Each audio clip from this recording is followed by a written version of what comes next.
Hey everybody, this is Matt from endsickness.org. Today I'm going to be talking about how you got to reduce animal products and meat if you want to get over histamine intolerance. Okay, histamine intolerance is simply about just eating low histamine foods, and I'll explain a lot more in this video. So first, let me say I'm not a medical doctor. This is not medical advice. This is for informational and educational purposes only. It's based on my personal experience. So let me get back to the video. So thing I want to emphasize when we talk about histamine intolerance is it's not simply about the amount of histamine that's in the foods that you're consuming. Okay, it's about the breakdown of histamine in your body. Okay, and how your body breaks down histamine is through DAO production and through the breakdown by bacteria like bifidobacterium and other organisms in the gut. Okay, so to grow those organisms in the gut, you need fibers, you need carbohydrates. Okay, you do not need more animal products, more meat. That does not help grow bifidobacterium. Okay, bifidobacterium is pretty much one of the main organisms that break down histamine in the gut. There are other ones as well, but the reality is most of the histamine producing bacteria that are in the gut are fed from meat and animal products. Okay, so if you keep eating more meat and animal products and you're getting less and less foods you're tolerating on the plant-based side, and you're getting cornered, you're starting to get cornered, and all of a sudden you got 6, 7 different foods you could tolerate. What do you do? I don't know what to do. It's just because we're eating too many hard to digest animal proteins, and they are wrecking the gut microbiome because they're not being fully digested. And what's happening is that then you're becoming intolerant to all these other foods, thinking that those foods are the problem, when in fact it's the meat, because it's the thing that's hardest to break down. I've seen it over and over and over again. It's not about the amount of histamine in foods, it's about the reality that, histamine is produced primarily by organisms in your gut, in your own immune system. It's not about what is in the food as much as it's about how your immune system is responding to the food, right? And how your gut is breaking down the food. Okay, so if you're eating beef, for example, and saying beef and I'm eating beef and vegetables, and I'm not doing spinach because it's high in histamine, or I'm not doing, bananas because they're high in histamine, but I'm doing beef, right? It's not a winning battle. Okay, that's not what you're not gonna win that direction.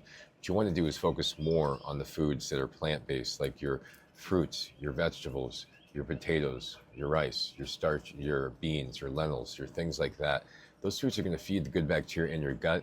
You may not tolerate them right away, so the idea is you want to go ahead and gradually increase those as you're cutting down the meat. And as you get to a point where you're eating the meat, let's say 3 times a day, down to twice a day, down to once, down to every other day, down to 3 times a week, down to twice a week. As you're doing that, you're gradually increasing the diversity of these vegetables, these fruits, these potatoes, rice, beans. And if you aren't doing well with your stomach, you're saying, "Oh, I can't do that, Matt. I've got histamine intolerance. My stomach's a wreck." Of course, right?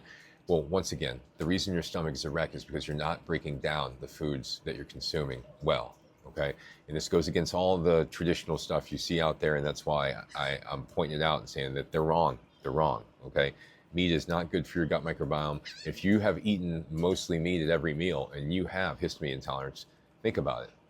Think about it. How did you end up there? Okay, it wasn't from eating plants all the whole time. It was from eating meat at every meal. And by eating the meat, you fed a certain bacteria group in your gut that's been producing histamine, and now you don't have the good bacteria to offset it to break the histamine down. Now we're eating meat that is slaughtered, and then it sits out in open air a lot of the time for days before it's actually even eaten, gaining histamine the whole time from the bacteria. And this is the reality of it. Okay, not only is it high histamine most of the time when people are eating these meats, but the meat itself is inflammatory to the body, and it's hard to break down versus any vegetable. There's some meats for certain people that could take 14 hours to break down. When you look at something like potatoes, it takes 90 minutes. So this is absolutely critical to point out. Absolutely critical to point out.